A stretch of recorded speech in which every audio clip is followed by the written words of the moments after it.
आत्मीय भाइयों एवं बहनों, आपको पुस्तक विज्ञान को शैतान बनने से रोकें। लेखक पंडित श्री राम शर्मा आचार्य।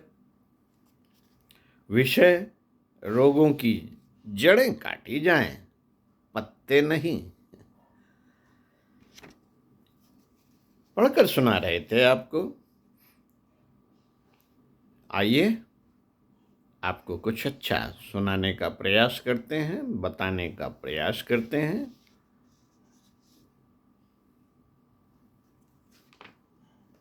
इसी विषय पर पृष्ठ 87 से सुनते हैं। आइए मित्रों, दवा से रोग दबते भर हैं, जाते नहीं। शरीर की मूल प्रकृति बीमार होने की नहीं है। मूल प्रकृति नहीं है बीमार होने की। सृष्टि के असंख्य प्राणियों को अपने अपने ढंग के शरीर मिले हैं। वे निर्धारित आयु तक बिना किसी व्यथा बीमारी के जीवित रहते हैं। मृत्यु, दुर्घटना आदि तो अपने हाथ की बात नहीं, पर बीमारी का उत्पादन अपना निजी है। उसे अपनी रीति नीति बदलकर आसानी से रोका जा सकता है। स्वास्थ्य सुरक्षा की सर्वाधिक निरापद नीति यह है कि प्रकृति के अनुरूप अपना आहार विहार, रहन सहन बनाए रखा जाए, जैसा कि सृष्टि के सभी प्राणी बनाए रखते और चैन से जीते हैं।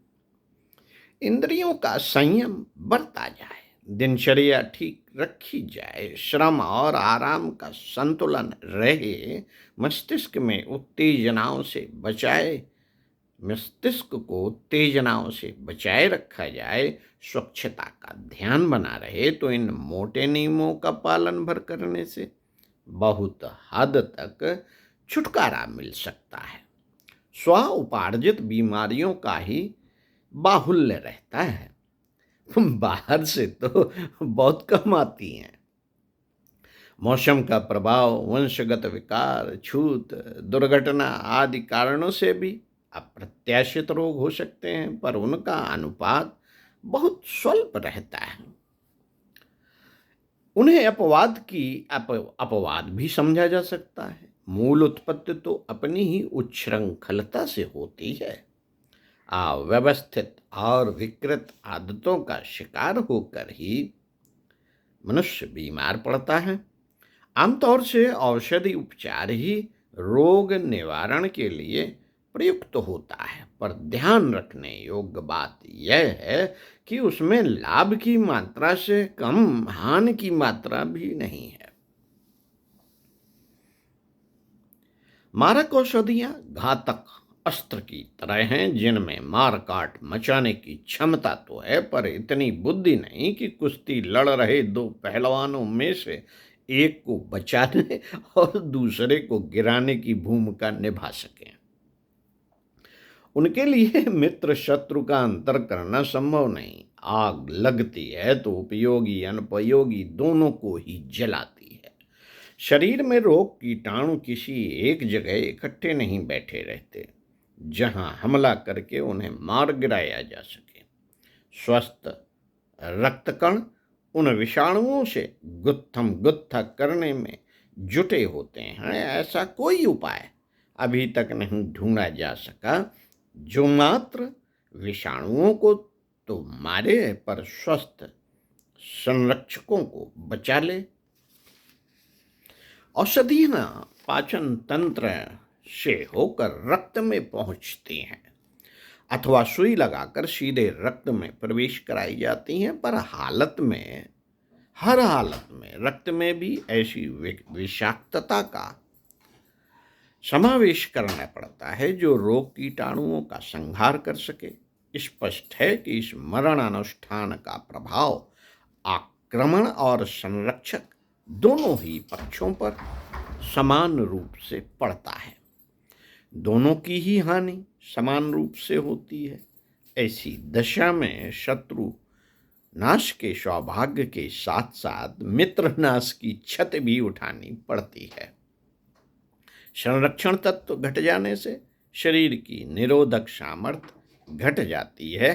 फिर पुराने शत्रुओं को उभरने और नए को घुस पड़ने के लिए खाली मैदान हाथ लगता है और फिर वे अधिक निश्चिंततापूर्वक अपनी विनाश लीला रचते हैं। इतना अवश्य होता है कि स्वस्थ कण विजातीय तत्वों को मार भगाने का जो प्रबल प्रयत्न करते थे और जिसकी अनुभूति तीव्र रोगों के रूप में होती थी, वह नहीं होती। निरोध से असमर्थ शरीर रोगों के आक्रमण का मंद प्रतिरोध करता है, अस्तु जीर्ण रोगी ऐसे ही कसमसाते रहते हैं, जोर से रोते चिल्लाते नहीं, किंतु इससे क्या जीवनी शक्ति घट जाने से क्रियाशीलता तो नाम मात्र की ही रह जाती है। थका हारा क्षत विक्षत शरीर किसी प्रकार मरण के दिन पूरे करता है, उनमें पुरुषार्थ की क्षमता ही नहीं रहती। ऐसे लोग पूरी जिंदगी भी नहीं जी पाते, उन्हें अकाल मृत्यु से मरना पड़ता है। एक कप चाय हो जाए।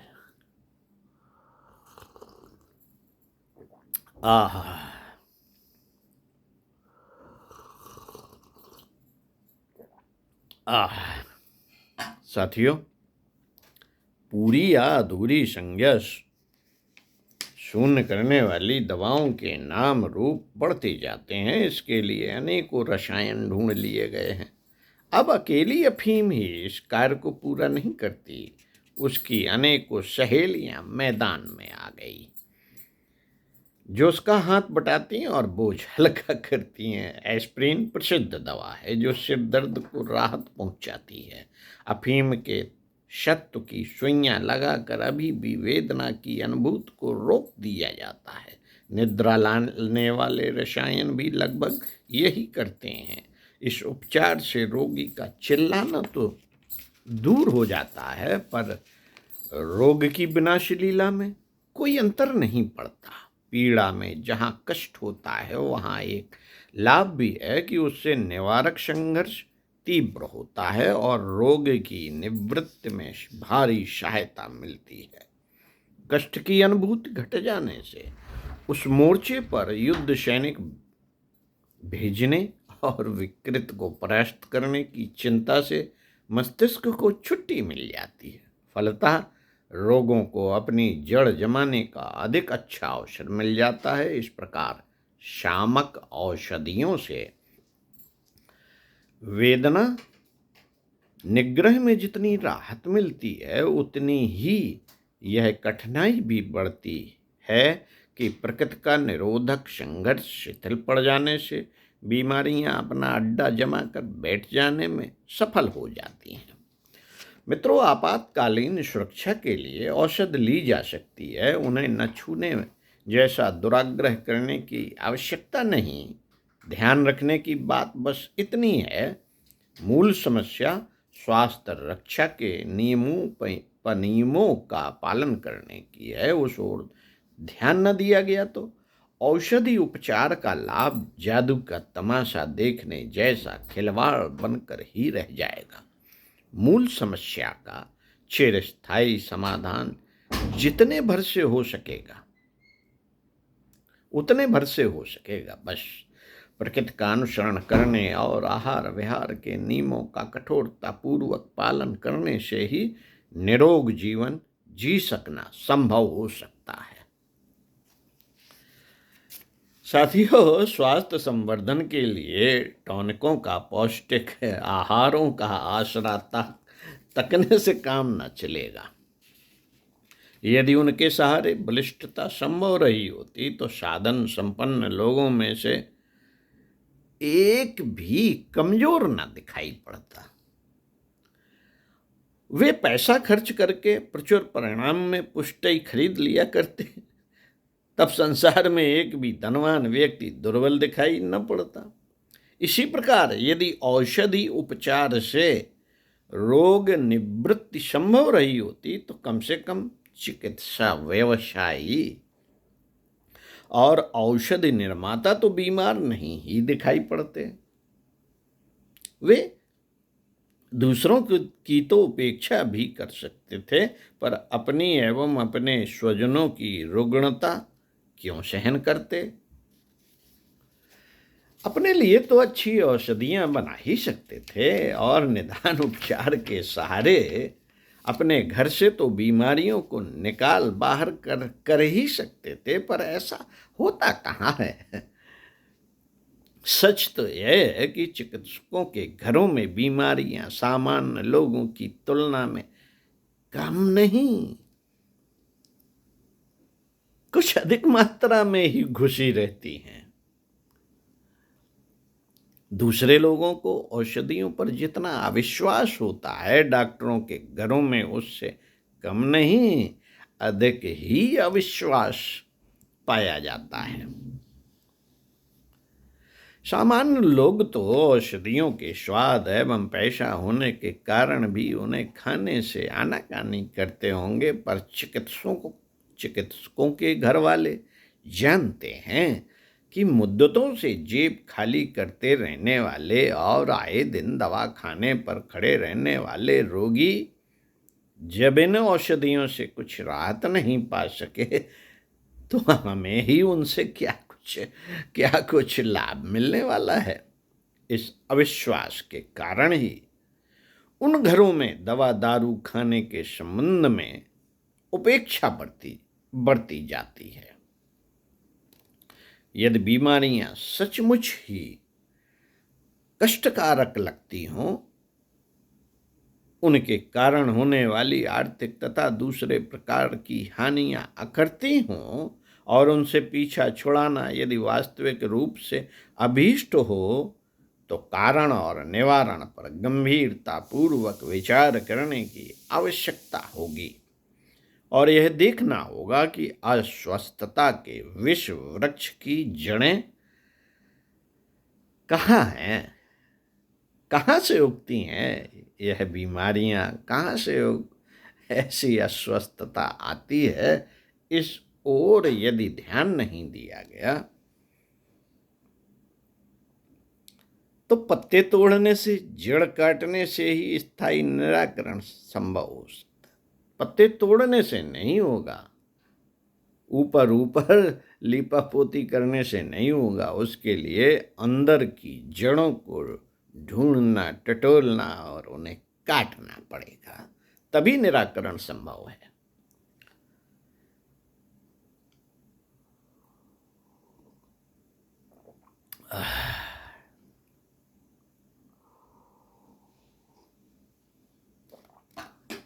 साथियों,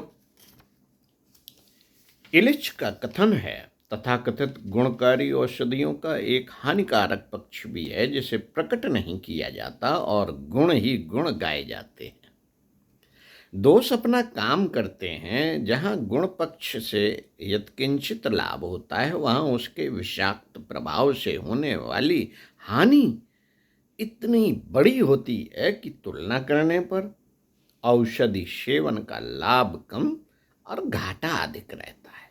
बहुप्रचलित पेनिसिलिन के साथ एलर्जी उत्पन्न करने वाले तत्वों पर यदि ध्यान दिया जा सके तो उसे प्रयोग करने से पूर्व 100 बार विचार करने और हर कदम फूंक फूंक कर धरने की आवश्यकता पड़ेगी। कुछ समय पूर्व वेदनाहीन प्रसव के लिए थिएल्डोपाइट नामक औषध ने विश्वव्यापी ख्याति कुछ ही समय में प्राप्त कर ली थी, किंतु जब उसके प्रभाव से विकलांग बच्चे उत्पन्न होने की बाढ़ आई तो उसके निर्माण एवं प्रयोग पर कानूनी प्रतिबंध लगाए गए। इसी प्रकार एक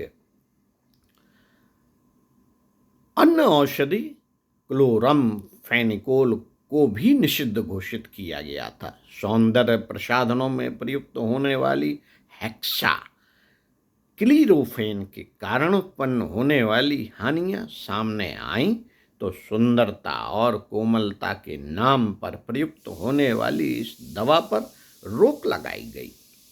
रोग का होना यह प्रकट करता है कि शरीर में विजातीय द्रव्य भर गया है और उसके विरुद्ध जीवनी शक्ति ने खुली लड़ाई आरंभ कर दी। साथ ही यह भी जानकारी मिलती है कि आहार विहार में घुस पड़ी विकृतियां शरीर के ढांचे को तोड़ फोड़ कर रही हैं। इस स्थिति के निराकरण के ऐसे सौम्य उपाय होने चाहिए जिससे जीवनी शक्ति बढ़े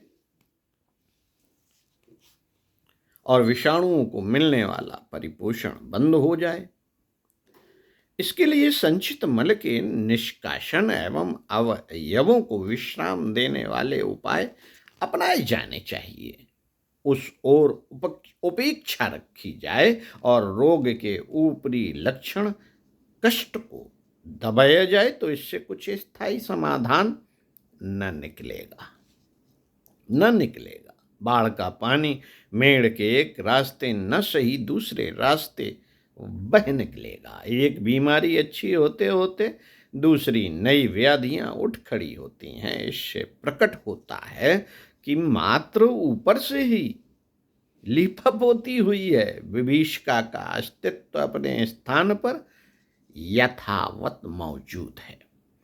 साथियों, रोगों की उत्पत्ति कई कारणों की मिलीजुली प्रतिक्रिया है। वर्तमान रोग में से अधिकांश को साइकोसोमेटिक आदि व्याधि का सम्मिश्रण कह सकते हैं। उनमें शारीरिक और मानसिक दोनों ही विकृतियां जुड़ी रहती हैं। उनसे सामाजिक एवं आर्थिक दबाव भी सम्मिलित रहता है।